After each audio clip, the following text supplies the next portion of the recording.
All right, welcome back to the Contrarians. We are back at it again. We've got a cool panel discussion here for you today. This is an album throwdown. We're doing The Number of the Beast versus Powerslave, both by Iron Maiden. So a couple of really great albums.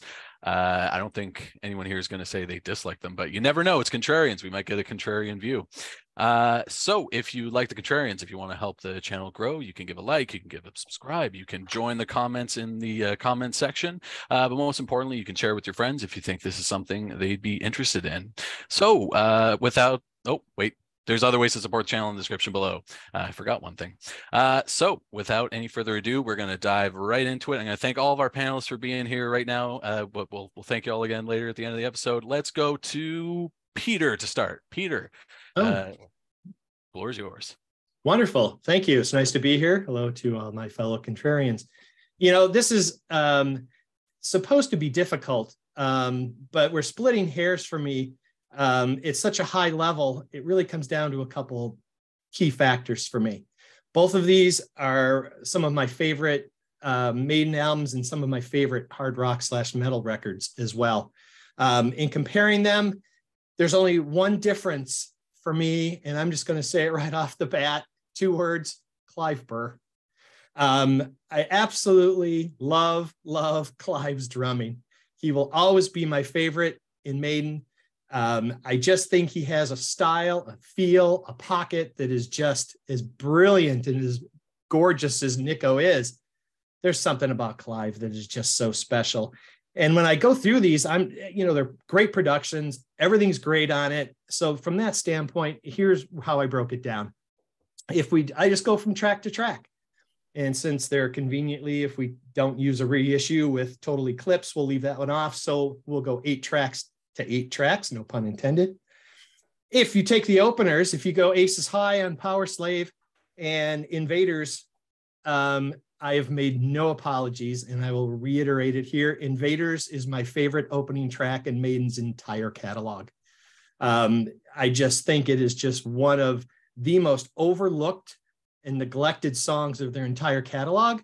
The fact that it was never played live is just a shock to me. Maybe it's just too high to sing because it's a glass breaker. Bruce is not only singing high, but spitting out a lot of words. So that one goes to Aces High. 2 Minutes to Midnight is an exceptional track, but it's running against Children of the Damned, which I think is one of their most varied tracks. I love the softer intro, the build up, the heavier, and then the nice ending on it. So it's going 2-0 so far. We get to Lost for Words, the instrumental from Powerslave. Again, musically very strong, especially as I was mentioning, Nico's drumming on this is just fierce. But it's going against The Prisoner. And for me, this is one of the things that defines what is so great about Clive Burr. The pocket on this is 8 miles wide. It just is so infectiously heavy. And I love the riff, great theme, and Bruce is great on it, but Bruce is great on everything. So I guess we'll just nullify Bruce on both of these. You get to Flash of the Blade, and it's going against 22 Acacia. Again, sorry, this one's going to line up with Number of the Beast for me. Again, I think 22 is one of their great compositions, and it's certainly an amazing contribution from Adrian Smith. The Duelists going to go against the Number of the Beast. And here I'm going to break ranks. I love the Duelists. And I also don't care too much for Number of the Beast. So this one is going to go over to the Powerslave side. I think the Duelist on Powerslave is probably the most ignored and marginalized track on that record. I think it just crushes. Back in the Village against Run to the Hills. It's Run to the Hills. Not much explanation on that. It's a classic Maiden and more exceptional drumming from Clive. Get Powerslave, and I really don't care what it's going against. It happens to run into Gangland, which I do love. And again, that's a track that is wholly marginalized, and I just don't understand why. Clive is exceptional on that. The riff is heavy. But Powerslave is just one of the great Maiden tracks ever written. And it is so enormous and so huge. There's nothing on here that's going to top that. And then finally, we get to Rime of the Ancient Mariner versus Hallowed Be Thy Name. Talk about two epics throwing down against each other. Probably their two biggest, longest epic tracks in their entire catalog. And God, I love Rime. But again, once it gets to the middle, to the ending section of Hallowed, it just drives and drives and drives. And Bruce is so good and so strong on it that anything else, Rime would have not had any trouble getting the nod. But so in this case, it's pretty straightforward. I've got 6 tracks to 2. So it wins by a pretty big landslide in my book. And if we even go to the reissue and add Total Eclipse, that's just icing on my already very flavorful cake, because I absolutely love Total Eclipse and wish it had been included on the original, but we can get it on the reissue, so that's okay. You know, Powerslave is ranked at a 925 for me. It's very high. But I have Number of the Beast just below my number 10, which is Killers will always be my favorite Maiden, but it's sitting at a 9.75. So, you know, 2 great albums, but if you head to head them, take into factor Clive Burr, I've got a pretty strong landslide for Number of the Beast in my book. So that's mine. All right. That was awesome. Nice. Thanks, Peter. All right. We're going to keep it rolling right along. Let's go to Reed next. Reed, the floor is yours. Okay, so I can already see what my role is here tonight. So I'm going to disagree with a few things that Peter said. Respectfully, love you, man. Maiden is one of my all-time top bands. Have been since the 80s. You know, when I was in high school, Number of the Beast, Peace of Mind, Powerslave, and Live After Death all came out while I was in high school. So those were big, influential albums. Although no one I knew owned Number of the Beast. So people in small town Montana kind of bought Peace of Mind first and then Powerslave. So I heard those albums a lot. And I'm going to say a few unkind things about Powerslave, but not because I dislike the album. I actually like all the Iron Maiden albums that weren't recorded with Blaze Bayley. Sorry, Blaze. But just in by manner of differentiating my opinions on them. So Number of the Beast is a 10 out of 10 album for me. You're talking about a band that was on the ascendancy already with 2 what I think of as pretty inferior albums. I know Peter loves Killers. I don't think it measures up to anything else in the Maiden catalog, really. But the fact is they were getting more and more successful, and yet they dumped their singer and they brought in a new singer. Now that could have been career suicide right there. So they had to come out of the gate on Number of the Beast, showing off Bruce Dickinson. And my God, what a vocal performance he puts in on that album. He is just nailing every track, going for it with everything he has. That's where he, you know, earns the nickname, the human air raid siren, right? He's screaming at the top of his lungs. Now, compositionally, the music is still a little primitive, but it's great in-your-face rock. It was their last album to have just a little bit of that punk edge on it. And while I normally don't pay attention to drummers, I'm actually completely with Peter on this one. I like Clive better than Nico. And Nico's a hell of a drummer, but there's just something about the way Clive plays on Number of the Beast. Now, so I'm going to employ some hyperbole here to get my point across. Powerslave is a highly overrated album. It's got 2 great opening tracks. Aces High and 2 Minutes to Midnight are great. Powerslave is great. It has 3 decent but not wonderful tracks in Flash of the Blade, The Duelists, and Back in the Village. I thought that was kind of funny because Flash of the Blade is Bruce Dickinson's second sword fighting song. Of course, he had Sunlight and Steel or Sun and Steel on Peace of Mind. And then Steve Harris writes a song about the Duelists. And they put them right next to each other, which I always thought that was just the wrong sequencing for those tracks. But I outright dislike Lost for Words And I dislike the Rime of the Ancient Mariner. Lost for Words is boring. If they had written lyrics to it, it might have been better. But as is, I skip that track every time. It's just, there's nothing to it. If you do an instrumental song, it needs to have more hooks in it. And Bruce is the person providing their hooks, and he's not on that song. Now, as for Rime of the Ancient Mariner, which is Bruce's excuse to use his literature degree in music, now I applaud his accomplishment. He adapted some very heavy source material into this epic length track. The track is boring. It's musically not very complicated, although it's often thrown in with kind of Iron Maiden doing proggy stuff. It's got that long break in the middle where you've just got Steve Harris noodling on the bass. Now, I understand that that is part of the narration. And in fact, they're matching the music to the narration, which is something that they would forget how to do very soon. But still, it's a boring song, and it's 13 minutes long. And I'm going to throw down this gauntlet. If anybody thinks that Rime of the Ancient Mariner is fantastic, you need to explain to me why people don't like the epic length tracks on the new Maiden albums, because I don't hear any difference between Rime of the Ancient Mariner and the stuff that Maiden is doing now. My general rule for Maiden is up to 8 minutes. They're fantastic. Anything over 8 minutes, and it starts to get boring really fast. So for me, there's really no comparison between these two albums. Now, and again, I want to make clear, I do enjoy Powerslave, but I think it's not as good an album as Number of the Beast. And I like Somewhere in Time considerably better than it, although you already did the Somewhere in Time episode. I was not privileged to be on that one. But I give Number of the Beast a 10 out of 10, and Powerslave's about a 7. Okay. All right. Well, thanks, Reed. That was great. Yeah. Definitely contrarian. That's good. That's good. Or you said 7 on Powerslave, 10 on Number of the Beast? Yes, I think Number of the Beast is a perfect album. Okay. All right.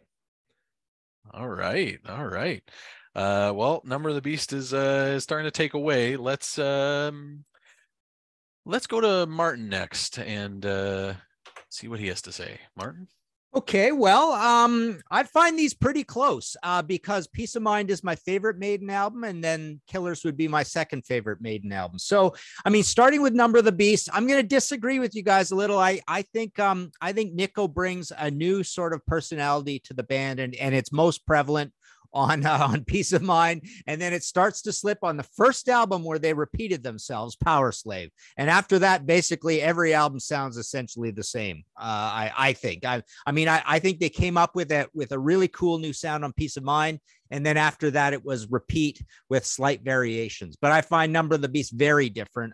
Clive Burr is one reason. I love Clive too. There's a bit of a I'm not crazy about the two-fisted hi-hat stuff and some of the speeding up and slowing down sort of feel of it. I think there's more of a bottom end and a leadenness to what Nico does, and yeah, just kind of a deeper pocket, a deeper groove, and he's got a really nice sort of a production to his sound as well. But this is a really high-end new wave of British heavy metal album. My favorite tracks here, far and away, are The Prisoner and 22 Acacia Avenue. I never liked Run to the Hills. I just that beat and that gallop, it just sounds kind of hokey to me. Hallowed is amazing as well. Not a big Gangland fan. Number of the Beast, I'm famously on record for calling it sing-songy. So there's definitely some, Invaders I'm not big on. Children of the Damned's okay. I mean, I find a lot to complain about on this album, but the complaining is at such a high level with Maiden. You compare it to every other new wave British heavy metal album at the time, and it's got so much personality to it. The production, it was kind of made on antiquated equipment. It was rushed. I agree. Bruce does a great job on it. But you get to Powerslave, and so Powerslave, like I say, is the first one where they are following a formula. The lineup is intact now, and the production's going to sound a lot like Peace of Mind's production. But there's no real slippage in a big way here. It's not as good as the first one, but it is the second one. And I've been on record calling 2 Minutes to Midnight my favorite Maiden song of all time. I think Rime of the Ancient Mariner. I'm gonna split the difference between you guys so far. I think the riff on it, the verse riff, is really good. Like, it's a really good, high end, exciting, interesting verse riff. But again, I don't want to hear a Maiden at 14 minutes either. And I can't stand that the albatross and the boat going back and forth and Steve playing bass on up there on the prow or whatever it's called somewhere, right? And Powerslave is an amazing song. Back in the Village is amazing. So I don't want to hear the instrumental really either. Boy, here I am complaining a lot. I have 4 Maiden books, actually 5 Maiden books, but this is the only one still in print. Iron Maiden, Where Eagles Dare, Iron Maiden in the 80s. Boy, I'm doing a lot of complaining here. But yeah, and I love Aces High as well. So, to recap, I think I'm going to go 8 on Number of the Beast. One more thing to say. This is Brian Slagle's favorite album of all time by anybody. He loves this album. This just impacted him in such a huge way. But yeah, I'm going to go 8 for Number of the Beast. I'm going to go 8.5 for Powerslave. All right. Awesome. Thanks, Martin. That was great. All right. Let's go to Jonathan next. Jonathan, the floor is yours. Thanks, guys. Happy to be here. This was very tough. I've been listening to these 2 albums probably for a whole week, and I think the biggest thing for me with Maiden is I love the progginess era more. And I know with Number of the Beast compared to Powerslave was starting to get into that progginess with Rime of Ancient Mariner and everything like that. A Number of the Beast, you just go down, it's just hit after hit. I mean, you got The Prisoner, you got Number of the Beast. And I agree with Martin. I am not a fan of Run the Hills. When I was younger on MTV, they'd always say, oh, it's Iron Maiden, we're going to play Run to the Hills. And I'm like, I just never got it. I just think it's a little too poppy for them. That's just my opinion. I don't hate it, but I don't love it either. Hallowed Be Thy Name is obviously their Stairway to Heaven, in my opinion. That's their like big epic hit. But for me, it's Powerslave. I love Aces High. To me, that's their best opening. Every time, it doesn't get old to me. Every time I put it on, it just hits me. Same with 2 Minutes to Midnight. Lost for Words, I do agree. It's not their greatest instrumental. I was thinking about Transylvania from the first album, and it fits with that album. And I think this fits with what they were, I think Martin mentioned, like their system, what they were doing with this album. It kind of just flows with the album. I don't think it's great, but I think it's what they were trying to do in the recordings. Flash of the Blade to me is one of their most underrated albums. I'm a guitar player, so I'm like, I gotta learn how to play this song. And I learned, and I'm like, man, these guys are better. You have a bigger appreciation when you're trying to learn their songs than you're listening to them. You're like, man, these guys are really good. I love Flash of the Blade. The Duelists I really like. Back in the Village. Powerslave's a great song. And to talk about Rime of the Ancient Mariner, I love that progginess of it. I love the middle part. I love how the whole song goes. And I like the later stuff too. I like their longer songs like Matter, Life, and Death and Nose Elms and stuff like that. Number of Beast, I'm going to give a 9 out of 10. And Powerslave, I'm getting 9.5 out of 10. Nice. All right. Awesome. Thanks. That was great. Let's go to David next. Floor is yours. Awesome. Thanks, guys. Well, tough acts to follow. So great points. I think for me, approaching these, I think in a lot of these discussions, timeline comes into play. And so, my point of entry to Maiden is a little bit later than many. So, being sort of the Seven Son era and then going back and sort of and getting to know these albums out of order and Powerslave, going into this, I kind of thought one thing. I thought it would be go one way, and then revisiting these records, turns out went a completely different way. And I was trying to figure out why that might be. I mean, I've always leaned Powerslave. The part of it is the album art to me. I've always been a big fan of Egyptian history, and I think that album, maybe if we were doing an album art episode, it's going to be in my top 3 maybe of all time. But really, really cool stuff. And so I've always been attracted and leaned that way for that reason. And also Aces High is maybe my favorite Maiden song in the catalog. So for those 2 reasons, I thought, it's going to be pretty easy where I'm going to go with this. And then going back and listening to the records and revisiting Number of the Beast a little bit, which I hadn't done in a little bit, it's a really good record, and kind of putting some things up against each other. And so, it really got a lot closer than I expected. And so the way I approached it was, I took out the 2 singles from both records, and one of the reasons I leaned Powerslave is that Aces High and Two Mists of Midnight are 2 of my favorite tracks. Aces High, probably in most days, my favorite Iron Maiden track, and Two Mists of Midnight is right up there as well somewhere. So if I remove those 2, and with Number of the Beast, the title track and Run to the Hills, again, are not 2 of the songs I go to. They haven't aged particularly with me, and I don't dislike them, but I don't love them. Maybe because they just, everywhere you go, you hear them.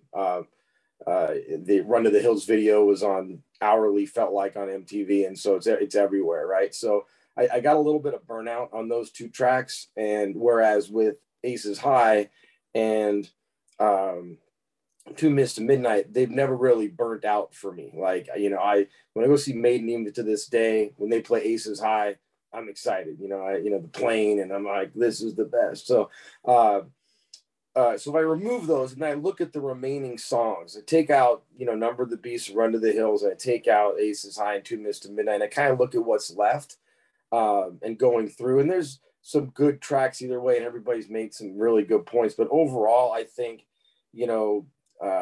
songs like Children of the Damned, Prisoner, 22 Acacia, Hallowed Be Thy Name are probably some of the strongest material, they've ever done. And putting that up against the remaining songs on Powerslave, which are not awful, but they're going up against Rime of the Ancient Mariner, which, as we've seen, is pretty diversive and and instrumental. And what's left are good. They're not terrible. Flash the Blade, The Duelist. I like the song Powerslave quite a bit. I feel at some point it kind of trudges along, and I'm waiting for it to go somewhere that it doesn't go. But I do like that song quite a bit, and they do a nice job when it does end up in the live set. But kind of going through track by track of those 6 remaining tracks on each side, at the end of things, I really leaned slightly Number of the Beast, which was a surprise for me. So when it was all said and done, I gave Number of the Beast an 8.5, and I gave Powerslave an 8. So I surprised myself. Number of the Beast. Awesome. Yeah. Thanks. That was great. All right. So last but not least, we're going to go over to Kevin. The floor is yours. Thank you. Everyone's made great points for this so far, and I think we are splitting hairs here, but that's what makes this so much fun. I did the exact same thing Peter did to start. I said, okay, it's 8 tracks on both albums. Let's go head to head, and I came up with 4 to 4.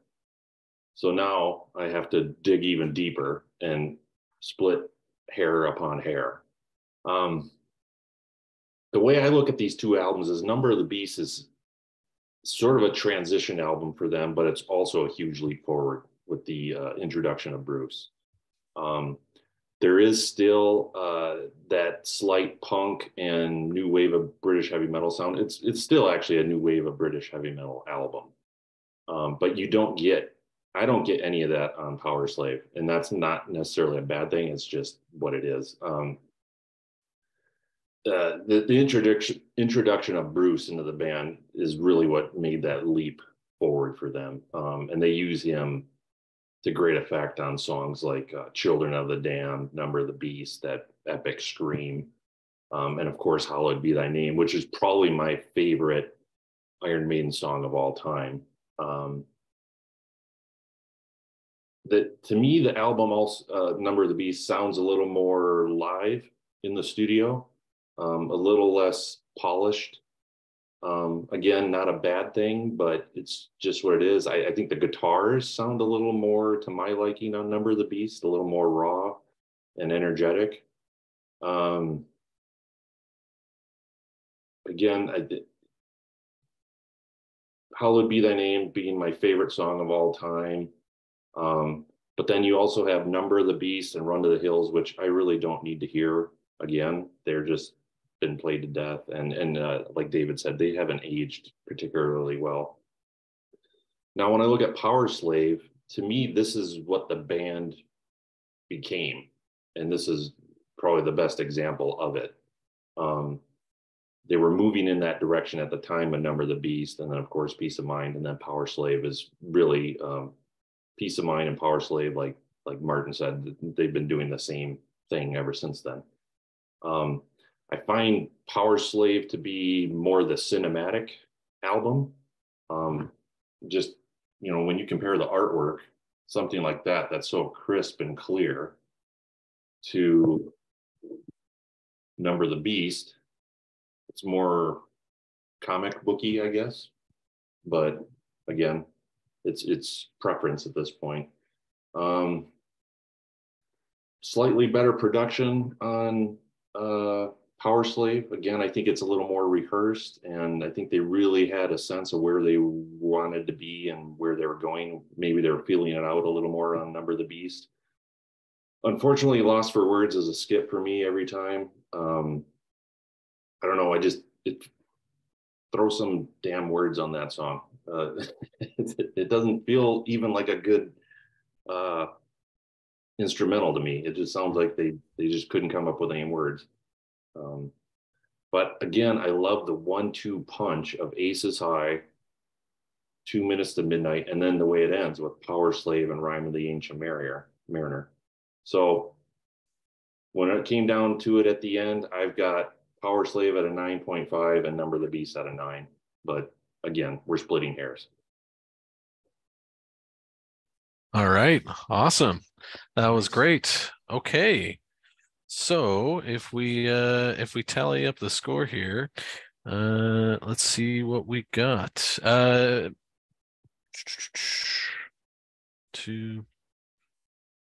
wasn't going to actually do the math, but I'll add this one thing about it. We basically got 3-3 in terms of the preference. We do, but it looks like Reed sort of tipped the balance there with the gutting the 10 of and the 7. Slave. Yeah. There is no way that was a conscious decision. All right. Well, there you have it, folks. We'll skip the numbers. I'm bad at math, and I don't want to make a mistake in front of the internet. So, not that doesn't happen all the time. All right. I want to thank all of our panelists for being here. We have a tie, but you know, like we said, the numbers skew towards Number of the Beast. There you go. There you have it. 2 great albums. I think this was a really, really fun episode. So thank you again to each of our panelists, and thank you to you at home watching. We appreciate it. If you like the show, you can give a like, you can give a subscribe, you can join the comments in the comment section below. There's ways to support the channel in the description, but most importantly, if you like it, just spread around to your friends as well. Thanks for being here. And whether it's morning, night, or day, have a good one. Thanks, everyone. All right. Thanks, guys. See you later. Thanks, guys. Cheers. All right. Thanks, everyone. That was great.